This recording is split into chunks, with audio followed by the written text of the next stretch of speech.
Hey guys, this is Dardamus from Dardamus Dominions. Welcome back to FeatherFall. In the last episode, we finished talking about our pretender. We finished it off, and at this point, what we're going to be doing is getting into the actual game itself. I'm not going to get too far today, just because we're going to go more over the map, our strategic ideas, and the opposing pretenders, the opposing teams, and just some general strategy from our starting position. So if you see, we started near a river, and this river has two bridges, one here and one here. This is a generated map from just the standard Dominions generator. If you put some modifiers into your startup when you start Dominions, you'll be able to make whatever kind of map you really want. Now, there is another program out there called Cartographer that makes ones that look prettier, but I have a hard time with Cartographer, if only just because I don't like fixed starts anymore. I find that it ends up, I don't know, it makes it a little bit too easy. The mystery of what's over the ridge is not there, where it is kind of here when you're playing on a truly random map. Not only that, but I'm able to kind of customize this map. It's got a little bit more like some more mountains and some more for me, and there's some more wastelands for Hinam. There's some more woods for Pan, and then I cranked up the number of town provinces so that what we could do is I like where the town provinces become combat zones. Like if there's a guy here, and a guy here, and they're all expanding. I mean, they could theoretically get together and say, "Hey, we each get one each," but normally players are, I mean, they can be a little bit more selfish or get a little bit more territorial and be like, no, they're all mine. And to that extent, or to that end, what I also did was, if you see this town is next to a mountain and it should be a mountain town, instead it's just a town. The roads are not in either cartographer or the base the base map making tools. So I went in and I actually drew these roads, and then I uploaded it. I said, hey guys, can you test this out, find out if it's really cool? And I gave like two different options, and this is the one that they picked, and part of the reason why that this is the one that they picked, if you look behind, you'll see the red, like you see the little red swooshes back there. That's the actual background. And what happened is, somehow when I went into GIMP to add the roads, it it messed with the alpha, I guess, or maybe this was just standard. I don't know, whatever it was. I mean, by the time that we were in testing mode, we got to see this cool alpha looking these lakes that have some cool alpha. It's got some weird, like, this is water, and so you can't cross here, but it's not actually a water province, which is kind of cool too. There's some cool provinces like this one, which you can only get to through these two directions, and it's land. So there's some really nifty, kind of quirky things that come with the map that and another reason why I like these random maps above something like Pelawar or something to that extent is that two reasons. First, I can customize. This one has no underwater nations, but it still has a little bit of water. So if you're if you're an amphibian style, like a Cetis or a Femoria, that you can get into the water without, you can have that advantage still working for you. We should be able to get into the water, but we're going to have to get some water access first. So if we can find some water access, I can get there. And I think my partner has some water access, so worst comes to worst, what we can do is we can just shove, we can shove him into construction, and he can get us a water ring. So, that's the map. And I do want to give a thanks to Pencils, because he's one of the guys that's in just about every Dominions forum that you see, and he taught me how to do just about all of this stuff, and he's a really big contributor to the community. So thanks to him. So strategically, how are we looking? Well, my partner's down here in my dream spot, which has mountains everywhere. I wish I would have started here. It would have been we would have been doing much better off. And then I'm in a position where he would want to go, because he's got a whole bunch of easy expanding options. He's on a road already, and so that kind of makes things much easier for him. So we're going to talk about possibly swapping territories. we can't swap caps, sadly enough. I wish we could. But I end up with I end up talking to me like, oh, it's some of this territory down here doesn't necessarily. I guess it does all connect, but like this one doesn't connect to his cap. So I'm like, can I have this province later? And um, I'm looking at this, and there's some mountains here. There's some mountains here. That's not actually a mountain. That's just an interesting little icon. And I want this territory. And the reason I want this territory is that if you look, this right here is like 2 water spaces on both sides. If I go to here, I can knock off this whole area. In addition, you can't get over this mountain range. If I go here, it's even better yet, because then anybody that's on this side of the mountain cannot cross to this side of the mountain without going through this space. So my first goal is going to be to go here. And I'm sorry, this is not actually the correct movement. I made this episode once or twice before, trying to get down, trying to get timings down and the formats down. So this is actually the move I did make, which was the mistake. And what you see, this is the move I should have made. So I'm actually going to try to get down here. But this throne kind of messes with me a little bit, because I'm going to have to go up here and over here to get over to this province, or I'm going to have to burn through the throne, which may be very difficult. And since I'm sneaking, I'm not actually going to know what's in the throne. And this is what's called pinging. And actually, let me go over that in just a little bit. We'll hit that second or third. So we're gonna be looking for people. And the major routes to hit us are through this little narrow pass. But we've got a pretty good flank on this. I mean, somebody could come up this coast this way as well. The road networks, we're gonna have to worry about this road and this road, and then this road. So we've got like 3 places that they can kind of easily invade us. Anybody coming over this route is going to be kind of slowed up, or over this way is going to be slowed up. They're going to be like 1 or 2 provinces a turn.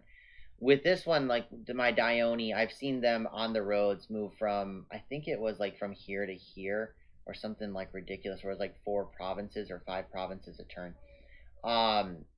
So the road's going to help us out, because it kind of links us, and it makes us be able to go down this artery really fast. The thing that makes Disciples really interesting is that you can have an unevenness that causes an early conflict, and it also lets you rush a little bit quicker. If there were 2 guys up here, so say theoretically where this throne is, and then like maybe where this throne is, so pretend that these 2 are starting locations, they both can rush me right away, and my partner has to go through my territory in order to come and support me. When I do, if I hit this guy right here, again, my partner has to go farther away, and his partner can easily support. So it's kind of like if you're looking at a naval boat, if you know what crossing the T is in naval terms, that's kind of what you're looking for an early target if you're a rush nation. And since we're giants, we can kind of rush. So these 2 guys would easily be able to take me out, or not easily, but easier. They would have an easier time attacking us, and we would have attacking them back. That's not to say that this is what's going to happen, but it is one thing that we want to look at. And what we're hoping for is that the partners, instead of like here and here, it would be something like this throne and this throne. That would be something that we might want to rush, because then I'd be going up through here, and it'd be a 1v1. My partner would be slowly aiding me, and his partner would slowly be aiding him. And so it's more of an even fight. A better idea would be is if this throne right here was somebody's capital, because then he and I could both hit it, and there would be, I mean, like maybe there would be kind of nice for him, or maybe over here, I don't know. But like we want to cross the T. We want to be the one that's going 2v1. That being said, we don't search this area, and maybe we should have, because it would have given us an advantage. If we found somebody here, we could rush them. Other advantages, we're kind of thinking this territory is ours in the middle. We're going to take it more slowly, unless there's easier indies that way. We're going to go, first off, we're going to try to take as many provinces as we can, but we do want to section off some territory. So if he comes down here, I take this area, and then we make a giant, like a rainbow here, then all the area in between would be ours. We've already kind of claimed this water territory for us, unless we have Femoria. This one is going to be harder to take, but as long as there's no Femoria, we've got pretty much we can have our way with the water. I think Tianchi also can go underwater. A bit off the top of my head, none of the other nations have water access fairly easy. So we're gonna have to compete very little for this water here. Um, the teams that we're gonna be worrying about, I'm gonna highlight a couple. When I go into a game, I don't look at my opponents. Perhaps I should. I've only been in about 10 games, and of those, about half of them have been EA. So I don't, not Thrones, Pretenders. The Pretenders that I'm worried about are I'm a little bit worried about Arco, Sapali, and Alm. The team kind of scared me because I'm worried about Alm has got these like two-handed giant killers, and so they kind of scare me a little bit. In my first game I played against an Alm as well, and they went AI and they were still kicking my butt, but it was my first game, so I definitely could have done things differently. In fact, I definitely should have done things differently.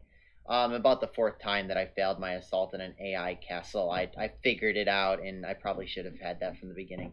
But yeah, their mages still are very strong. I mean, Earth Access is very powerful. And then Arco Sapali is their teammate, which has these flying guys which fly all over the place. So we're gonna be looking out for those guys. We probably want peace with those guys, and they probably want peace with us because we're not a bad matchup, but it's gonna be something where it might just be a roll of the dice. Sorry, or it's either gonna be a roll of the dice, or it's gonna be whoever the better player is. And that's one of those things is that I know some of these players, and I know some of the players I think I've got a better grasp of the game, and some of the players I know I don't. We'll talk about one of those later. Um, Another team, if we can find Abyssia, we're gonna rush them as fast as we can. There's a blood combo with Mictolin and Lanka that's kind of scary later. If you ever hear blood, just know that it's a little bit better for a later game. Pan is a very scary team because Pan, they could be on their own and they still be a scary team. They have assassins. They have a good blessable chassis. They're just overall from early to late game, they're very powerful, and they've also got the Vanheim, I think it is, on their team, which is like they're not Veritos. They're a an Elfie nation, so I'm kind of a little worried about them. They've got it's not the Sacred. Oh, that's the Sacred Boars are Marverni. So they've got these like stealthy air mages, which are kind of scary, and they're just elves, so you're not allowed to like elves. It's against the rules. So that team is kind of scary. And then the last team I really want to highlight is Hinam, which I'm not too worried about. They do have a good Melkart chassis, which I think our chassis is better though. So I'm not too worried about them, but they can blood hunt, so later we go, the better off they're going to be. But their teammate is Femoria, and I want to highlight Femoria because if you get a chance, go over to Lucid Tactics channel. He has a Yomi Let's Play as well, and he's playing it at Disciples as well. Only he's teamed up with Lanka, where I'm teamed up with Niflheim, and he's playing against a Femoria player, and the Femoria player is very, very, very good. He actually doesn't even take a teammate. So when I watched that guy, he was very, very good. And he made me. I'm sorry if you can hear my son in the background. By the way, I'm not gonna have time to record for a while, so I'm fitting in a couple recordings. But the Femoria player in Lucid's match, he has he's very good. He doesn't take a partner, and he pretty much 2v1s a very good player. I mean, Lucid is a very, very experienced and very, very knowledgeable player, and he still gets womped on by this guy to some extent. And I just like it looked like fun paths. These Fomorian kings have death and air, which is not a very bad combo. Now the downside is they don't have earth, which is kind of a nice. It's one of those things that you kind of need for a true super combatant chassis. But this guy could act as a thug and an anti-thug. You'd be a very good anti-thug. So I really wanted to try these guys out, but we picked Niflheim first, and I was just waiting for Femoria to not get picked. At least that's what I was hoping for. And lo and behold, they got picked. And so I picked Yomi instead. And that's kind of when we get into the players, because I'm talking to the Hinam player, and he's like, "Oh yeah, by the way, you saw that really good player that was playing Femoria," and I'm like, "Yeah, I really wanted to play Femoria because of it." And he's like, oh yeah, well that's this the player's the same. And so I found out that the player was the same player that's in Lucid's game and that owned up on Lucid, who I mean I would imagine is a much better player than I am. And he beat Lucid, and I'm sure he can trance me. Just and now he's got a partner, whereas before he only had himself. Now he's got a partner, and I'm flipping out at this point because he it just in this game you can take an inferior nation and win because you're a superior player. So I'm going to around, and at that point, I'm going to touch diplomacy really fast in this. This was later in the game, and I can't remember when it was. So I'm bringing it up now. I went around to all the other players that were near us and be like, watch out, it's the same player, and what should we do, and should we team up against them, and so on and so forth. And I was able to get a coalition going against him. I think it was more because he was Femoria and Hinam, and they did look really big, and I had a couple really good screenshots they weren't lies, but they probably exaggerated the size of Femoria a little bit bigger. And that's what you do. And you're in diplomacy, you send everybody information that is beneficial to you. And so I'm kind of it'd be interesting. I'm always interested what's being told about me and how people try to get others to attack me. But that was one of the things. The player for Femoria is a very, very good player. And so for that, I'm going to be aiming to play around that. I don't know if I go against him or try to get a coalition quicker, or to just try to push my luck and say I'm a superior player. I'm not going to do that. So yeah, that's the teams. And so again, I'm just to reiterate, Ulm Arco is kind of scary for us, and Hinam Femoria is also very scary. And then if we can, we're going to rush Abyssia, maybe even rush Mictlan, because I think we've got a better matchup. Mictlan is very strong, but I feel like our matchup's better.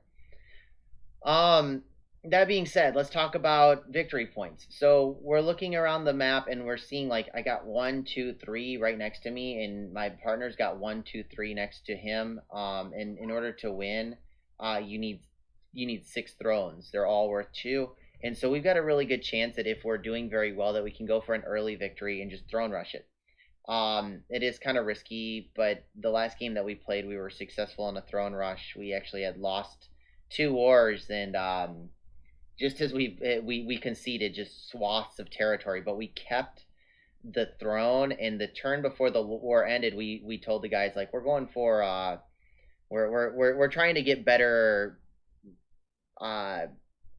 surrender terms. So we took his thrones, trying to get better surrender terms. And then because we were able to do that, our opponent didn't scream out, hey, they've got a ton of thrones. So we asked them, hey, can you give it one more turn so we can build a lab and teleport out? And they're like, yeah, no problem. And we throne rushed it, and we got the victory. So I try to be truthful in my diplomacy, but when you're going for the win, you go for the win. So throne rushing is very viable, and especially in this game, we're probably going to end up looking at that one too. So yeah, the other thing that we're going to be looking at is all the thrones are level 2 thrones. Hold on just a second, guys. I'm sorry.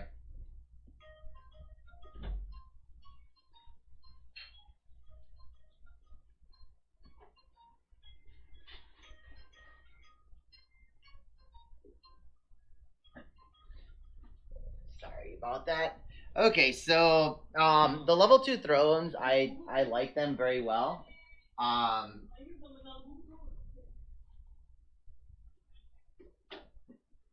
The level 2 thrones, I think, are superior. I really like them in a game. Where the other ones kind of are, level 1s kind of to me are meh, and level 3s can be like incredibly powerful. And not only that, but they're hard to take. Level 2, normally what you'll end up are things like Crystal Throne, where you get a special mage. And what I like about this is that a team that doesn't have Astral Earth can get into Astral Earth. And I'm trying to think. There's another one. Throne of Knowledge have sages and lore masters, which are super powerful. And these guys like let you break into you could break into blood through these guys, or just I mean not just about every single path you can break into through the lore master. So it's some of these thrones will make it where you can get into magic diversity, and I like that because I like when all the nations have some access to magic diversity. And so I think that level 2 thrones are just they're a lot more fun to play with. So I went with 12. I think there are 12 people in the game. I guess I could check real quick. 3, 6, 9, 12. So I actually messed up with this. I normally what I do is I put a throne for every single player. The throne count in this is very low. I probably, I'll admit, is probably a mistake. I should have done 14 ascension points in 14 thrones. So that's the other thing is it's really easy to do the math when you're looking at this. You just say, okay, how many thrones does he have, and it kind of is it makes the game a little bit easier for people to catch throne rushes in theory. So all that to go over my turn. My initial expansion party is trash. We'll go over it more in turn 2. But I'm gonna come here. I'm gonna hit this guy. Now let's talk about what I should have done. My first turn should have been this right here. And the reason is that I control one of the 3 surrounding provinces. And that's important. And not only that, but I need to ping this throne anyways. What I can do is, sorry, I'm going to push the question mark, and you see the Y tells me what units are going into the province. And I'm going to sit this guy way in back, and I'm going to put retreat. That way he can run away right away, and he won't die, in theory. Sometimes you still get nabbed. And what that will do is that it will tell me what's in that throne, and it can give me an idea of what I need to send in it to kill it. Now, when it comes to retreating, I want to say that it's a 75% chance of intelligently running away. And intelligently running away means you retreat to the province that you came from or a province that is friendly. If you unintelligently run away, you have a 1 in however many provinces that you can retreat to. So you have to count the number of provinces, 1, 2, 3, and how many you own. I own 1, and I have a 1 in 3 chance of him coming back home. If I own all 3 of these provinces, even if he unintelligently runs away, he still will go back to one of my provinces. That's why a lot of times when you have these retreats, you'll end up with a lot of the guys going to like one province, and you'll have like random provinces as well. And then you'll have some that just end up going to enemy ones. And you can kind of get an idea of if an attack is safe or not based on how many neighboring provinces you have. In addition, if the units lose, like let's say let's say this guy died, these guys have the same type of roll, only that they have a higher chance of unintelligently running away. I think it's 50-50 if they go intelligent or unintelligent. I'm gonna have research. I'm gonna research into alt 3. My research goal is to get alteration 2 before my first Dione comes out. Diones will use iron or stone skin and later iron skin. That boosts up their base protection. So if you see this natural protection of 7, my Diones have the same thing, and that will boost this 7 all the way up to I want to say 18, and I think iron skin is 21. So it'll boost it way up. And what that means is just to hurt me at all, you have to do 18 points of damage, which a lot of independents can't deal 18 points of damage. And not only that, but I get a roll on top of mine, and they get a roll on top of theirs. So in theory, I should be able to get stone skin and then be safe for my expansion with Diones. In addition, I also want another spell that's called skeletal body, and that will help me against piercing weapons, which are things like arrows. So that's my initial research. That's my initial move, is to just stand still. We'll go over my units later. Trying to think of mercenaries. We didn't pick up the mercenaries, although these guys do look good. Oh, recruitment. I didn't recruit anything. I want to make a Dione, but I need 490 gold. So next turn I'll wait. I'll wait a turn. I'll get a Dione next turn. I think that's it for the turn. Let me know what you guys think. Let me know what you guys think is going to happen in this game. Let me know who you think is going to be the strong nations in the game. Who picked the best combos. And then I will see you guys in the next episode, where we will finally expand. Have a good one.